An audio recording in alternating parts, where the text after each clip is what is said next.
자, 민간 개발 방식 보겠습니다. 자, 원래 거기 민자 유치 개발 방식과 더불어서 원래 또 중요한 용어가 되겠죠.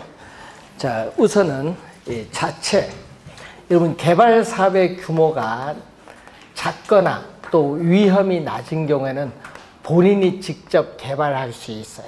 그런데 이 개발 사업의 규모가 커요. 그리고 또 위험이 높은 경우에는 혼자 개발하기는 좀 어렵습니다. 그때는 토지 소유자와 누가?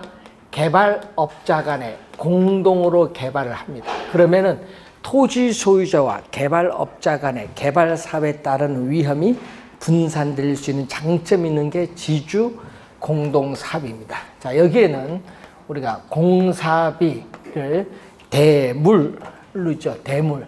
건축 면적의 일부인 대물로 변제하는 방식이 있어요. 자, 시험에는요, 이걸로 출제하는 것이 아니라, 출제는 뭘로 출제하죠? 이건 등가 교환 방식으로 출제합니다. 시험 문제는 등가 교환 방식으로 출제한다는 거.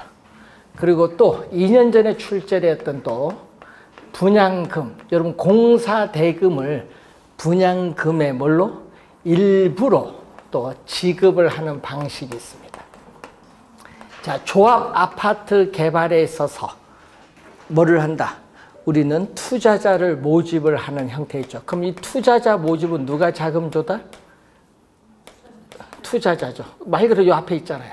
예? 그래서 이거는 자금 조달 주체는 투자자입니다. 자금 조달 주체는 이건 투자자로부터 자금을 조달한다는 거. 자, 그리고 사업, 위탁형, 사업, 수탁 방식이 있죠. 2년 전에는 이 사업 위탁형과 토지 신탁 구별하는 게 정답으로 물었습니다. 토지 신탁이 좀 시험에 자주 나오죠. 자, 그리고 대규모 개발 사업인 경우에 이 자금 조달이라든지 기술력 면에서 보완할 필요가 있을 때 여러 법인, 기업 간의 컨소시엄을 구성해서 개발 사업을 진행하는 경우가 있습니다.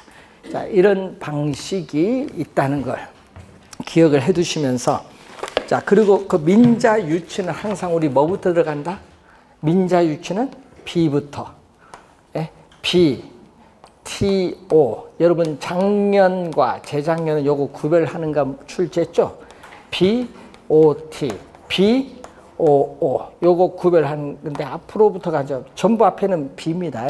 민간 자금을 조달해서 민간 사업 시행자가 시설을 건축해서 뭐 준공까지가 B. 그 다음에 TO는 뭐죠? T는 소유권 이전하는 거고, O는 시설 관리 운영권을 가져 운영하는 겁니다. 자, 순서대로 가시면 돼, 항상. 자, 129번 문제로 갑니다. 자, 31페이지. 자, 도시 및 부동산 개발에 관한 설명으로 틀린 것은, 자, 아까 우리 앞 시간에 배웠죠. 부동산 개발업의 관리 및 육성에 관한 법령상 부동산 개발의 개념이 나오죠. 토지를 건설공사의 수행 또는 형질 변경의 방법으로 조성하면서, 아까 부동산 개발은 시공을 담당하는 행위는 뭐죠? 제외된다. 그런데 담당하는 행위를 말한다니까 틀렸네요. 그래서 1번 정답. 그래서 상당히 부동산 개발 개념 많이 냅니다. 자, 1번 정답이 되겠습니다. 2번 부동산 개발업이란 타인에게 공급할 목적으로 부동산 개발을 수행하는 업. 이 지문은 작년에 출제했습니다. 자, 세 번째는 공급의 개념이죠. 부동산 개발을 수행을 하여 그 행위로 조성, 건축, 대수선, 리모델링, 용도 변경 또는 설치되거나 될 예정인 부동산, 그 부동산에 있어서 이용권으로서 대통령령으로 정하는 권리 전부 또는 일부를 타인에게 판매하거나 임대하는 업을 공급이라는 개념을 사용합니다.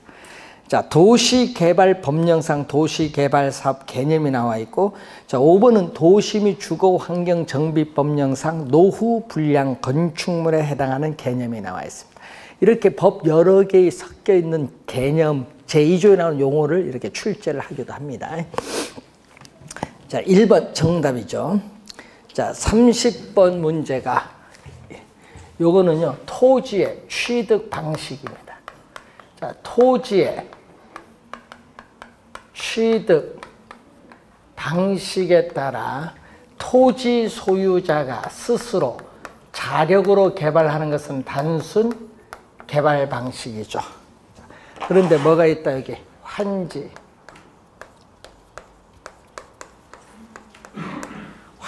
방식이 있고, 또 매수 방식 또는 수용 방식, 27에는 수용을 출제했었죠. 그리고 환지 방식과 수용 방식을 혼합 또는 혼용 하죠. 뭐 산업단지 개발 사업 같이 이런 방식이 있습니다. 자, 올해 시험은 이쪽이 좀 중요해요. 자, 130번 문제로 갑니다. 환지 방식에 관한 설명으로 틀린 것을 모두 고른 거 틀린 겁니다. 자, 기업 사업자로서는 상대적으로 사업 시행이 간단하고 용이하다. 어떻게 돼요? 복잡하죠. 자, 토지 우리가 소유자 간의 이해관계 조정으로 개발 사업이 용이하지 않습니다. 복잡합니다. 기억 틀린 지문. 자, 개발 이익은 토지 소유자, 사업자 등이 향유한다. 이건 맞는 지문. 사업자의 초기 사업비 부담이 크고 토지 소유자의 저항이 심할 수 있다. 이거는 수용 방식의 단점. 수용 방식의 단점. 간보대 토지는 새로이 필요로 하는 공공시설 용지로 사용되고 나머지 채비는 환지하는 것이 아니라 뭐한다? 비용을 충당하기 위해서 매각합니다. 환지가 아니라 뭐다? 매각합니다. 또 틀린 지문. 환지의 형평성을 기하기 위해서 사업 시행 기간이 장기화될 수 있다. 이건 환지 방식의 문제점. 맞는 지문이죠? 혼용 방식은 수용 또는 사용 방식과 환지 방식을 혼용하여 시행하는 방식. 이것도 맞는 지문. 그래서 틀린 지문은 몇 번? 2번 정답. 자, 131번. 민간의 부동산 개발 방식에 관한 설명으로 틀린 것은 자체 개발 사업에서는 사업 시행자의 주도적인 사업 추진이 가능하다. 요거는 뭐죠? 사업 시행 주체가 토지 소유자니까 가능하죠. 장점이고, 뒤에 사업의 위험성이 높을 수 있어서 위기 관리 능력이 요구된다. 요건 문제점. 자, 토지 소유자가 제공한 토지에 개발업자가 공사비, 건축 자금을 부담하여 부동산을 개발하고 개발된 부동산을 제공된 건축비, 토지 가격과 공사비, 건축 자금 비율에 따라 나눈다면 이건 뭐의 개념? 요거 등가 교환 방식의 개념. 3번 토지 신탁 방식과 사업 수탁 방식을 보면은, 자, 사업 수탁 방식은 토지 소유자가 토지를 가지고 있어요. 자, 토지 소유자가 토지를 가지고 있고, 이 개발업자 주선에 따라 또 토지 소유자가 개발 사업에 필요한 자금도 조달해서 개발 사업을 진행해요. 자, 문제는 토지 소유자가 토지를 가지고 있기 때문에 개발 사업은 누구의 명의로? 토지 소유자의 명의로 진행된다. 여러분, 개발업자의 명의가 아니라 토지 소유자의 명의로 개발 사업이 진행이 돼요. 그렇지만은 토지 신탁 방식은 다르죠. 자, 토지 소유자는 위탁자죠. 위탁자가 우리는 신탁회사, 수탁자인데 토지를 신탁하면은 수익증권을 발행하는데 문제는 형식상, 여러분 토지 소유자가 파산하더라도 신탁 개발 사업에 영향을 미치지 않기 위해서는 형식상 소유권을 이전을 해야 됩니다. 그래서 토지 소유 주체는 신탁회사죠. 또 개발사업에 필요한 자금도 신탁회사가 금융기관 차입을 통해서 조달하죠. 자, 토지 소유 주체가 신탁회사니까 개발사업은 누구의 명의로? 신탁회사. 토지 소유자가 아니라 신탁회사의 명의로 진행돼요. 그래서 두 개가 다릅니다. 자, 3번 정답. 개발사업에 있어서 사업자금 조달 또는 상호 기술 보완 등 필요에 따라 법인 간의 컨소시엄을 구성하여 사업을 추진한다면 이것은 컨소시엄 구성 방식에 해당한다. 맞는 질문. 토지 소유자가 사업을 시행하면서 건설업체의 공사를 발주하고 공사비 지급은 분양수익금으로 지급을 한다면 이건 분양금을 공사비로 지급하는 방식에 해당합니다. 자, 132번. 부동산 개발 방식에 관한 설명으로 틀린 것은 BTL, 그는 B부터 먼저 가는 겁니다. 자, 민간이 개발한 시설의 소유권을 어떻게 돼? 준공과 동시에 공공에 귀속시킨다 하면 뭐가 돼? B 다음에 뭐가 와야 돼? T. 공공이 귀속했어요. 그리고 사업 시행자인 민간은 일정 기간 시설 관리 운영권을 가진데 공공은 그 시설 임차 동그라미. 임차라는 건 리스 했다는 얘기죠. BTL입니다. 1번은 BTL 맞는 질문. 등가 교환 방식인 경우 토지 소유자가 토지를 제공하고 개발업자가 건물을 건축하여 그 기여도에 따라 토지 건물의 지분을 갖죠. 지분을 갖기 때문에 수수료의 문제는 발생하지 않습니다. 그래서 2번 맞는 질문 개념이네요. 3번 사업 수탁 방식인 경우 사업 전반이 토지 소유자의 명의로 행해지만 밑줄은 개발 지분을 토지 소유자와 개발업자가 공유한다. 이게 틀렸어요. 여러분 지분은 누가 가져야 돼? 예? 토지 소유자의 명의로 진행되고 여기 토지 소유 주체는 토지 소유자고 개발업자는 개발사업 대행에 따른 수수료만 받아요. 그렇기 때문에 누가 다 한다? 100% 토지 소유자에게 100% 뭐가 돼? 귀속이 돼. 예? 지분 100%가 누구에게? 토지 소유자에게 귀속이 됩니다. 3번 정답. 토지 신탁 방식인 경우 토지 소유권이 형식적으로 신탁회사에 이전되면 여기 중요 포인트죠. 자, 그리고 신탁회사는 토지 소유자의 20년, 30년 약정에 의해서 수익증권을 발행하며 수익증권 소유자에게 수익을 배당을 합니다. 자, 5번은 컨소시엄 구성 방식의 개념이 나와 있습니다. 자, 133번. 틀린 것은 개발권 양도 제도란 보전지역의 소유권을 제한하는 것이 아니라 보전지역은 보전해야 되니까 개발을 제한하죠. 그러니까 뭐를? 개발권이지. 소유권이 아니라 개발권을 제한하죠. 그래서 그 개발권을 어디에? 개발지역 토지 소유자에게 매각하니까 개발지역의 개발권을 어떻게 해? 인정하는 거죠. 그래서 소유권 대신에 뭐가 들어가죠? 개발권이 들어가야 됩니다. 1번 정답. 프로젝트 파이낸싱은 사업주의 신용이나 부동산을 담보로 대출을 하는 것이 아니라 뭐를 아까 개발 사업의 사업성, 수익성을 기초로 자금을 조달하는 방식, 개념이 나와 있습니다.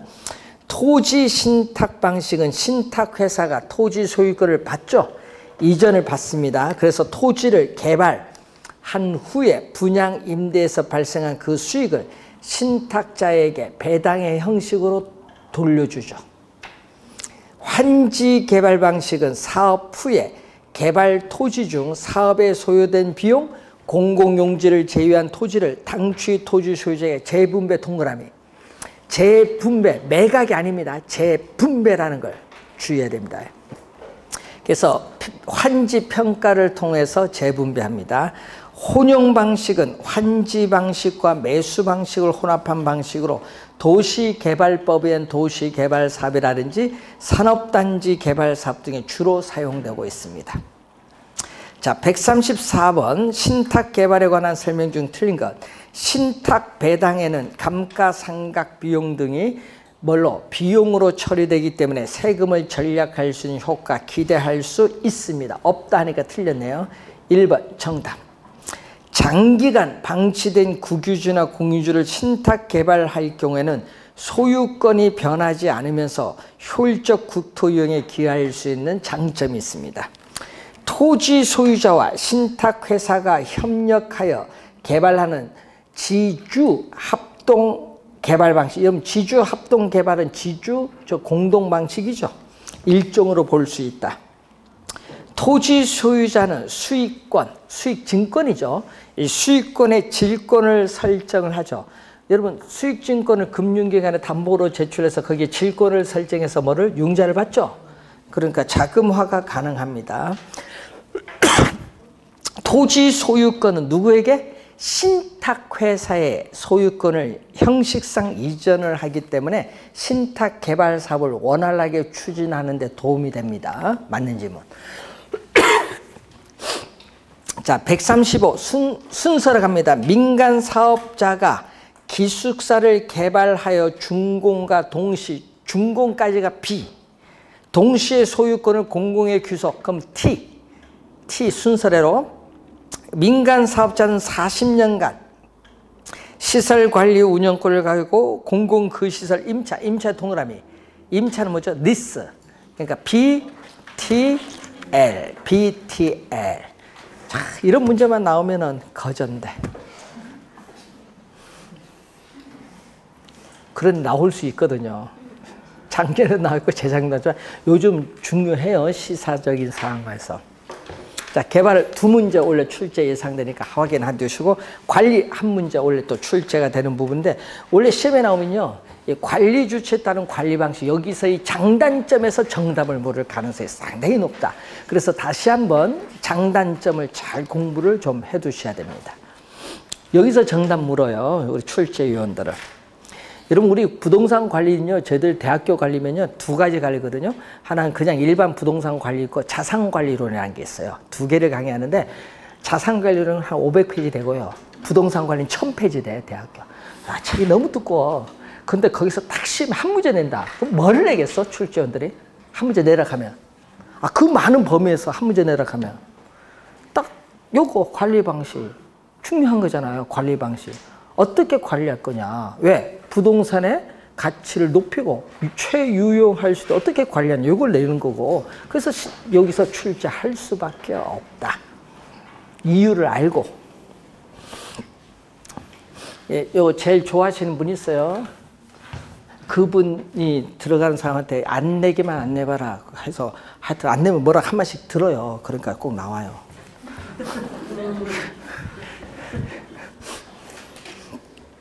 자, 136번 부동산 관리에 관한 설명으로 틀린 것. 직접 관리, 자치 관리, 직영 관리, 자가 관리, 자기 관리 다 같은 말이에요. 자, 우선 관리 업무의 타성을 방지할 수 있고 틀렸죠. 본인이 직접 관리하면요, 관리 업무의 타성에 젖어.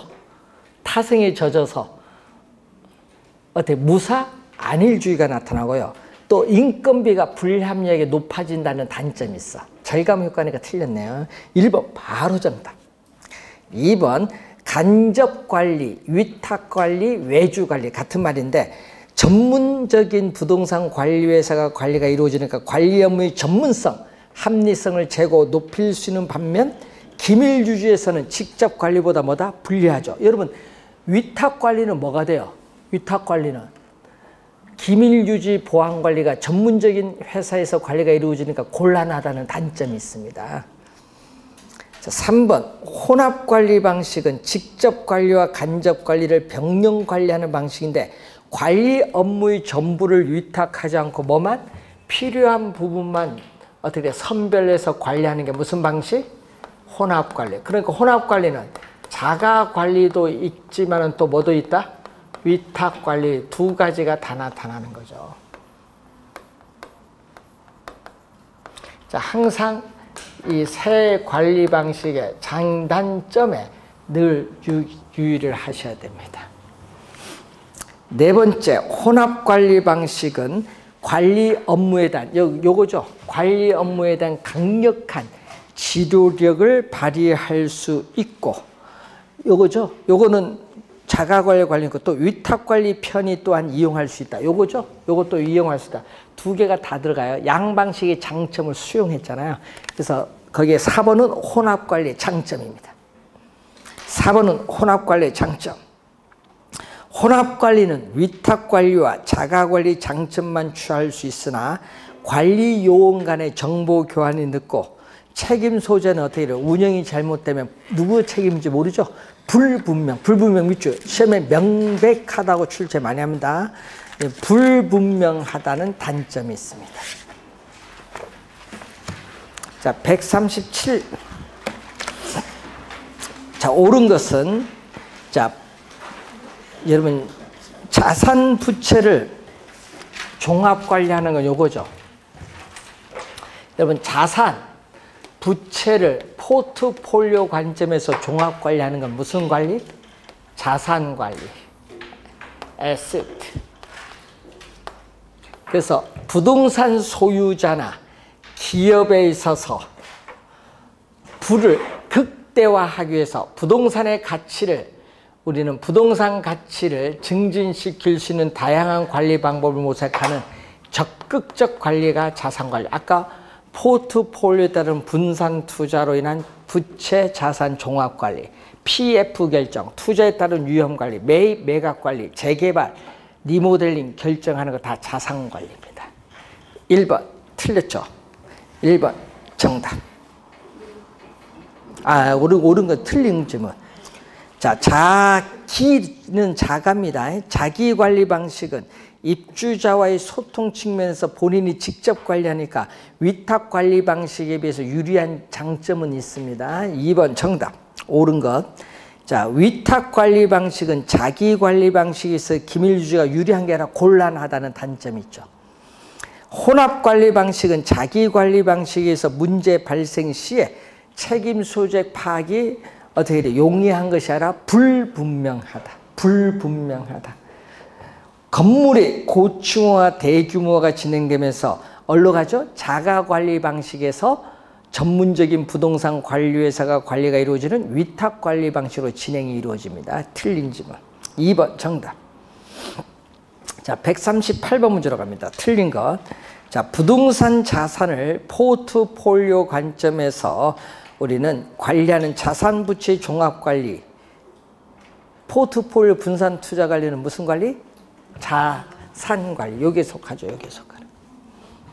자, 2번 시설 사용자나 사용과 관련한 다른 부문의 요구에 단순히 부응하는 정도의 소극적이고 기술적 측면을 중시하는 부동산 관리는 재산 관리가 아닙니다. 여기는 재산 관리가 아니라 요거 시설 관리. 2번 정답. 재산 관리가 아니라 무슨 관리? 시설 관리. 그러니까 부동산 소유자나 사용자의 단순한 요구에 부응하는 관리로서 부동산에 관한 각종 시설을 운영하고 유지하는 무슨 형태? 소극적 관리. 자, 뭐죠? 여러분, 청소 관리, 방범 방제 등의 안전 대책과 관련한 보안 관리, 에너지 관리, 설비 관리, 이런 거 있죠? 이런 거 전부 무슨 관리? 시설 관리에 속합니다. 자, 세 번째, 대상 건물의 기능을 유지하기 위해서 건물에 대해 수리 점검을 하는 것은 무슨 측면의 관리? 기술적 측면의 관리. 자, 그래서 부동산 관리는 기술적, 경제적, 우리는 법률적 측면에서의 관리가 이렇게 나타나는데, 즉 부동산 관리를 무슨 개념? 복합 개념에 따라 종합적으로 접근하는 것이 뭐하다? 필요하다. 자, 네 번째, 위탁관리 방식은 전문업자를 이용함으로써 합리적이고 편리하며 전문화된 관리와 서비스를 받을 수 있는 장점이 있죠. 또 전문화된 관리가 이루어지기 때문에 시설물의 노후화를 늦출 수 있는 장점이 있고 관리 비용이 적정화, 저렴화시킬 수 있는 장점이 있습니다. 기밀 유지 측면에서는 자기관리 방식이 위탁보다 유리하죠. 위탁은 기밀 유지 측면에서 불리하다는 단점이 있습니다. 자, 건물의 내용 요소는 감가상각 자산의 수명인데 생애 주기는 5단계로 이루어져 있다는 걸 염두에 두시고 전 개발 단계, 신축 단계, 안정 단계, 노후 단계, 완전 폐물 단계 5단계로 이루어졌습니다. 자, 139번 문제 틀린 것. 건물과 부지와의 부적응, 설계의 불량, 설비 불량, 건물 외관 디자인 낙후는 뭐죠? 이건 기능적 감가입니다. 기능적 감가이기 때문에 기능적 내용 연수에 영향을 미치는 요인이죠. 평가에서 또 배우는 용어죠. 인근, 대상 부동산에 속한 지역인 인근 지역의 변화, 인근의 환경과 건물의 부적합, 또 당해 지역 건축물의 매매 또는 임대될 가능성, 시장성의 감퇴는 또 경제적 감가잖아요. 그렇기 때문에 경제적 내용 연수에 영향을 미치는 요인. 맞습니다. 건물의 생애 주기 단계가 우리는 전 개발 단계에서 건물을 착공해서 완공에 이르는 무슨 단계? 신축 단계에서 무슨 단계? 안정 단계에서 노후 단계, 그 다음에 철거하는 완전 폐물 단계인데 이 세 가지를 좀 주의해서 보면서 안정 단계에서 건물의 양호한 관리가 이루어지면 건물의 내용연수 수명은 더 연장될 수 있습니다. 자, 건물의 생애 주기 단계 중 이 노후 단계에서는 건물의 구조, 설비, 외관 등이 악화되죠. 그래서 건물의 우리는 물리적, 기능적 부문이 급격히 악화되는 단계입니다. 자, 건물의 관리에 있어서 재무회계 관리, 시설 이용 임대차 계약, 인력 관리는 위탁을 하고 청소를 포함한 그의 나머지는 소유자가 직접 관리한다. 요거 무슨 관리? 요게 나타나네. 무슨 관리? 혼합 관리. 틀린 질문. 5번 정답. 자, 마케팅 전략으로 합니다. 매년 또 한 문제 출제하죠. 최근에 계속 출제하는 건 어느 부분에서? 정답 계속 여기서 묻잖아요. 시장 점유 마케팅 전략. 자, 공급자 중심의 전략으로서 표적 시장을 선점, 미리 점유하거나 틈새 시장을 어떻게 돼요? 우리는 점유하는 기법을 말하죠. 자, 여기에는 STP 전략과 마케팅 믹스가 있습니다. 마케팅 믹스를 P가 4가지다. 4P 믹스 전략이 있습니다. 자, 140번 문제 보시면은 옳은 것. 자, 목표 시장에서 고객의 욕구를 파악을 하여 경쟁 제품과 차별성을 가지도록 제품 개념을 정하고 소비자의 지각 속에 상품을 적절히 소비자의 마음속에 위치시키는 것을 우리는 무슨 전략이라고 하냐면은 포지셔닝이라고 해. 1번은요, 포지셔닝.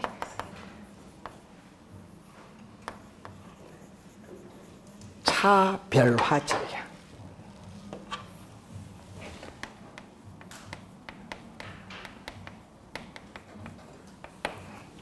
2번 세분화된 시장 중 가장 좋은 시장 기회를 제공해 줄 수 있는 특화된 시장을 뭐라고 하죠? 우리는 표적 시장의 개념. 또 틀렸고 4P에 의한 마케팅 믹스 전략의 구성 요소 4가지 제품, 유통 경로, 판매 촉진, 포지션이 들어가면 안 되죠. 뭐가 들어와야죠? 프라이스. 그래서 여러분 덕터. 지금 요게 빠졌죠. 프라이스. 그리고 우리는 플레이스. 프로모션. 프라이스가 빠졌어요. 틀렸고. STP는 요거죠. S.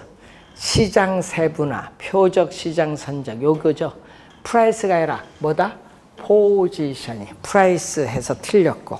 네 번째, 고객 점유 마케팅 전략은 아이다의 원리를 적용해서 소비자 욕구를 충족시켜주게 한 마케팅. 맞는 질문인데, 자, 고객 점유는, 위에는 시장 점유는 누구 중심?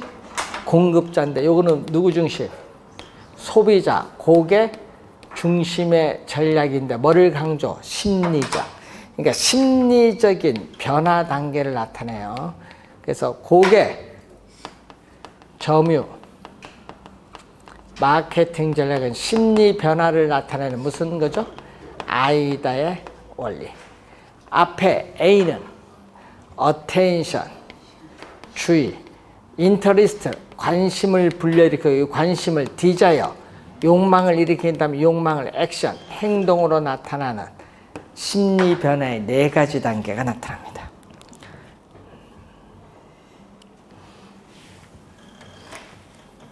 (5번) 정답입니다. 자, 141번. 시장 점유 마케팅 전략에는 STP 전략과 포피 믹스 전략 두 가지 있다. 맞는 질문. 자, 시장 점유 마케팅 전략은 아이다의 원리로 대표되는 소비자 중심의 마케팅 전략은 뭐죠? 시장이 아니라 뭐? 고객이죠. 고객 점유 마케팅 전략. 2번 틀린 질문 정답. 관계 마케팅 전략은 소비자와 생산자의 일회적이 아닌 장기적이고 지속적인 관계를 통해서 상호 이익이 되는 장기적 관점의 마케팅 전략이 무슨 전략? 관계 마케팅 전략. 그로서 뭐를 중시한다? 브랜드와 연관되겠다. 여기는 브랜드와 연관되겠다.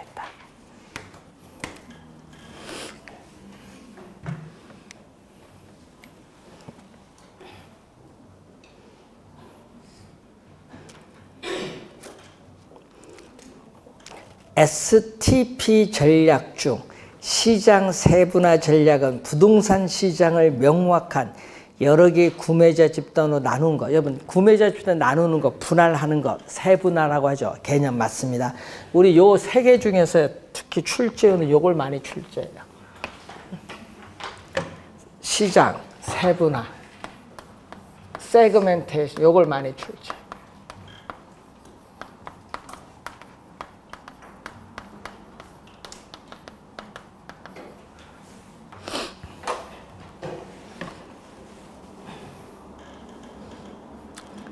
자, 제품 포지셔닝이란 표적 고객의 마음속에 특정 상품이나 서비스가 자리 잡는 느낌을 말하며 고객에게 자사의 상품과 서비스 이미지를 자리 잡게 디자인, 설계하는 활동을 말하죠. 맞는 질문입니다. 자, 142번 틀린 것.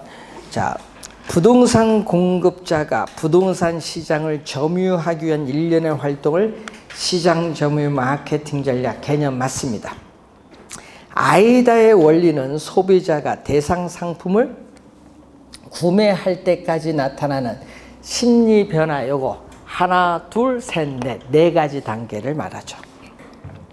자, 여러분 시장 점유 마케팅 전략에 해당하는 우리가 STP 전략은 시장 세분화, 표적 시장 선정, 포지셔닝, 차별화로 구성되고 있습니다. 맞고, 자, 포피는 고객 점유가 아닙니다. 시장 점유 마케팅 전략에 해당하는 포피 믹스 전략은 유통 경로, 제품, 그리고 위치 선정이 아니라 포지션이 아니라 요거 뭐가 빠졌어? 프라이스. 요게 빠졌어요.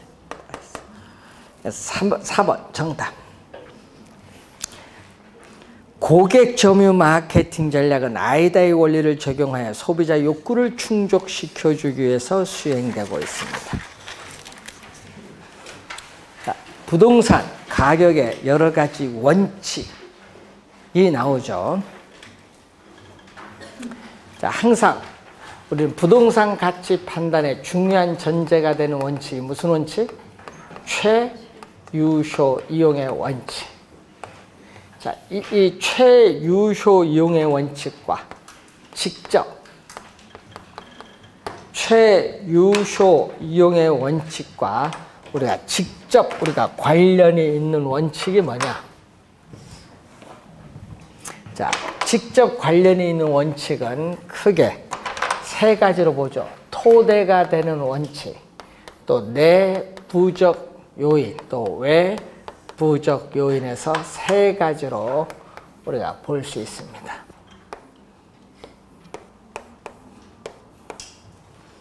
자, 1번 143번 문제로 갑니다. 자, 틀린 것은 균형의 원칙이 나오죠. 자, 작년에는 균형 적합 사례를 출제했습니다. 자, 균형 적합 상당히 우리 중요한 내용이에요. 균형은 뭐죠?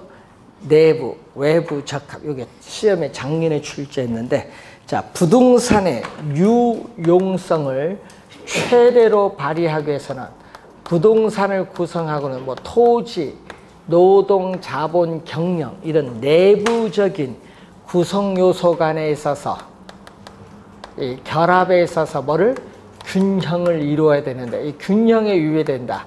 자, 여러분 건축물 면적에 비해서 엘리베이터가 한 대밖에 없어서 어떻게 돼요? 그 건물의 가치가 떨어지고 있다. 그래서 이런 것을 우리 무슨 감가? 기능적 감가. 설계의 불량, 설비 부족, 부주와 건물의 부족은 기능적 감가는 균형의 원칙과 관련이 있다. 그래서 내부 구성 요소 상호 간의 결합의 균형이 이루어져야 유용성이 최고가 되는 내부. 균형은 뭐죠? 내부입니다. 내부. 맞는 질문. 자, 적합은 대상 부동산의 그 주위 환경에 적합하여야 유용성이 최고가 된다는 적합은 뭐죠? 외부 원칙. 맞죠? 그래서 부동산이 유용성을 최대로 발휘하기 위해서는 그 부동산을 둘러싼 외부 환경에 적합을 해야 돼. 자, 예를 들어서 주택은 주거지역, 상가는 상업지역에 있어야 되는데 주택이 공업지역에 있으면 공업지역에 위배돼서 주택 가격이 하락을 하는데 이것을 우리는 경제적 감가. 3번 기여의 원칙은 토지 건물에 결합된 복합 부동산의 가격은 그 구성 요소의 기여도 밑줄, 기여도 또는 공헌도에 의해서 결정된다는 것으로 추가 투자의 적정성 여부 판단이나 배분법의 근거. 배분법은요, 균형 기여와 관련이 있어요. 자, 4번 정답. 구성 요소 간의 적응 상태를 구성하는 것은 적합이 아니라 뭐? 하여튼 구성 요소 간에 이걸 보는 것은 뭐다? 균형. 4번 정답. 자, 수익 배분의 원칙을 잉여 생산성의 원리라고 하죠. 자, 수익 배분의 원칙은 자, 생산 요소인 노동, 자본, 경영, 토지가 있는데 토지는 지리적 위치가 고정되어 이동할 수 없다. 자, 이 생산 요소를 생산 과정에 투입을 해서 발생한 총수익에서 움직일 수 있는 노동에 대한 대가, 자본에 대한 대가, 경영에 대한 대가를 지불하고 남은 나머지를 자녀죠. 나머지 수익을 위치가 고정된 토지에 제일 맨 마지막으로 배분하라는 원칙이 수익 배분의 원칙으로서 토지 잔여법의 근거가 됩니다.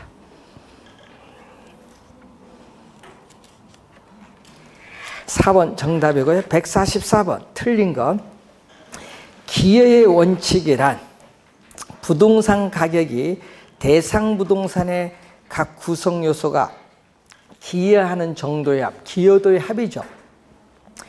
생산비의 합이 아니라는 것을 주의할 것. 생산비의 합이 아니다. 2번 최유효 이용의 원칙이란 객관적으로 보아 양식과 통상의 이용 능력을 지닌 사람이 대상 토지를 합법적이고 합리적이며 최선의 방법으로 이용하는 걸 말한다. 맞는 지문이죠. 변동의 원칙이란 가치 형성 요인이 시간의 흐름에 따라 지속적으로 변화함으로써 부동산 가격도 우리가 변화한다는 걸 말하죠. 자, 뭐죠? 기준 시점과 관련이 있죠. 적합의 원칙이란 부동산의 유용성이 우리가 최고로 발휘하기 위해서는 부동산의 구성 요소에 있어서 결합의 균형, 구성 요소의 결합의 균형은 뭐 균형의 적합의 아니라 무슨 원칙? 균형의 원칙. 4번 정답. 예측의 원칙이란 평가 활동에서의 가치 형성 요인의 장래, 미래의 변동의 추이, 동향을 주시해야 한다는 걸 말합니다. 맞는 지문. 자, 145번.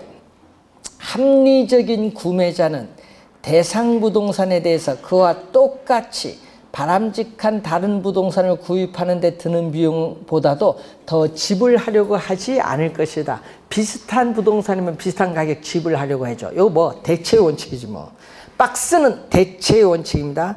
대체의 원칙은 비용성, 수익성, 시장성에 근거한 평가의 3방식에 근거하죠. 자, 유효 이용의 원칙과 간접적으로 관련이 있는 원칙은 대체 원칙과 수요 공급의 원칙인데, 대체는 원가 방식, 비교 방식, 수익 방식, 우리 평가의 3방식의 성립 근거가 되는 가장 기초가 되는 원칙, 대체. 요거죠. 1번 정답. 지역 분석 및 경제적 감가와 관련이 있는 건 적합의 원칙. 자, 각 구성 요소가 각각 기여가 나오면 기여의 원칙. 외부 환경 영향을 받는 거 뭐죠? 외부성의 원칙. 그 기준 시점 화증은 변동의 원칙. 따라서 정답은 1번이 정답.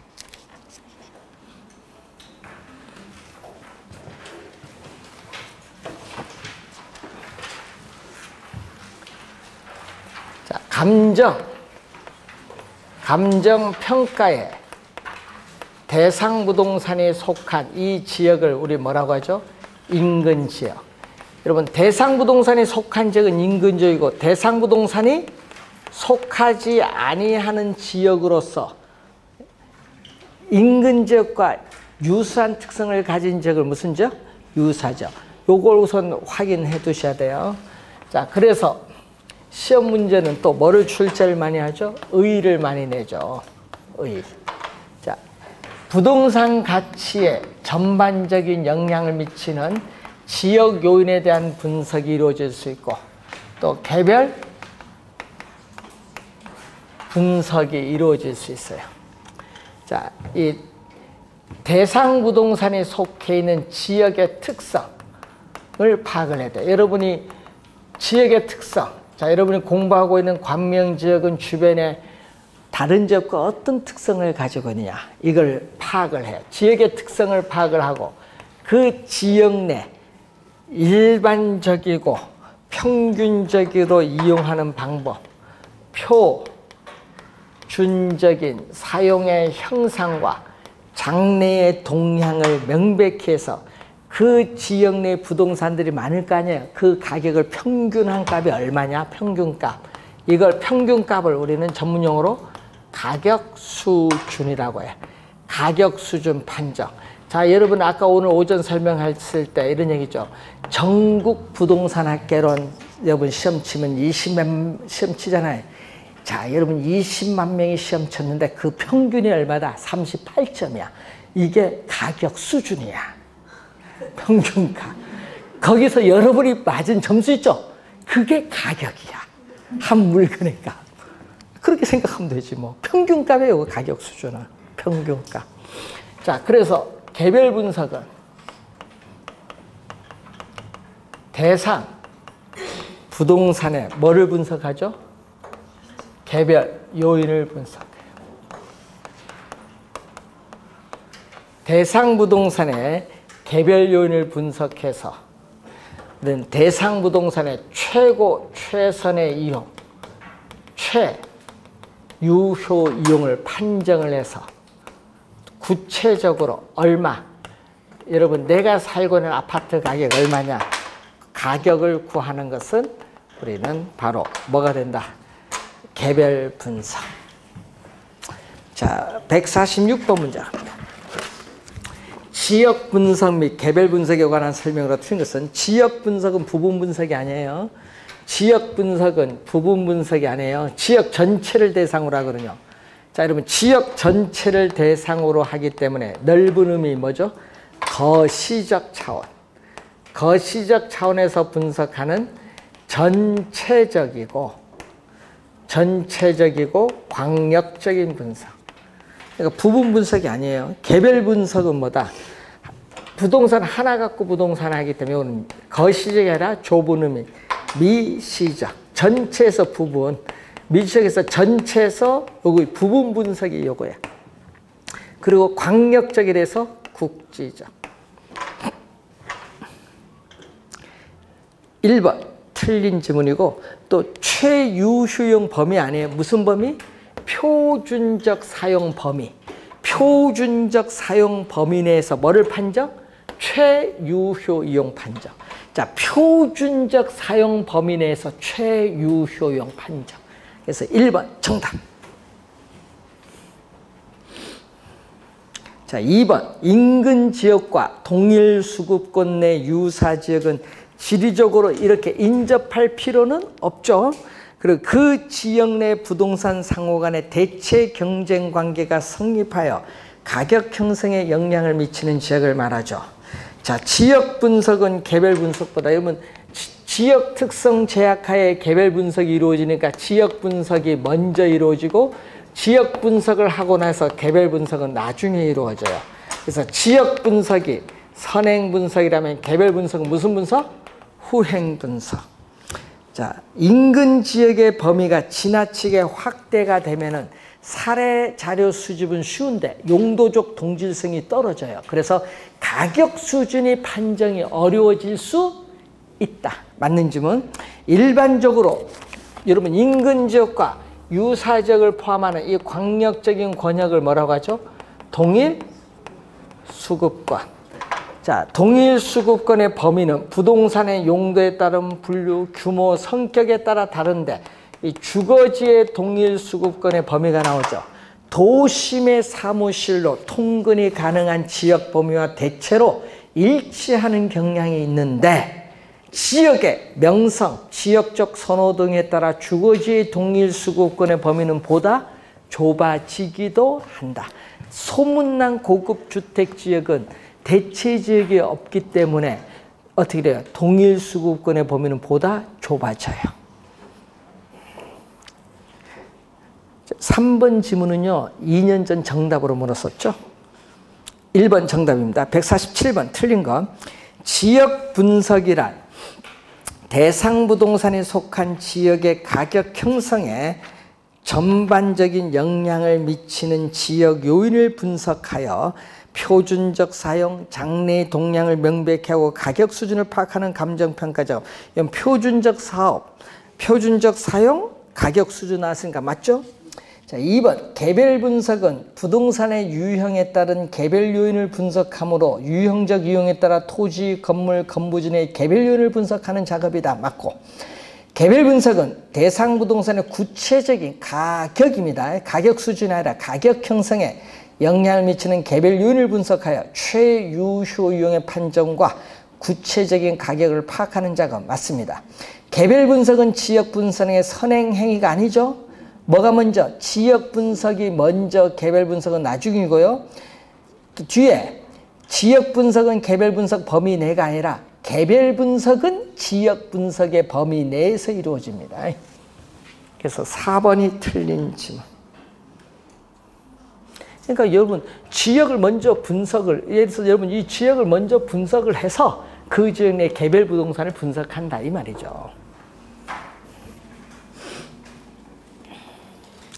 지역 분석과 개별 분석은 표준적 사용과 최유효용, 가격 수준과 구체적 가격의 관계를 가지는데 개별 분석의 결과가 때로는 또 지역 분석에 영향을 미치는 피드백 관계를 가지고 있다라는 거죠.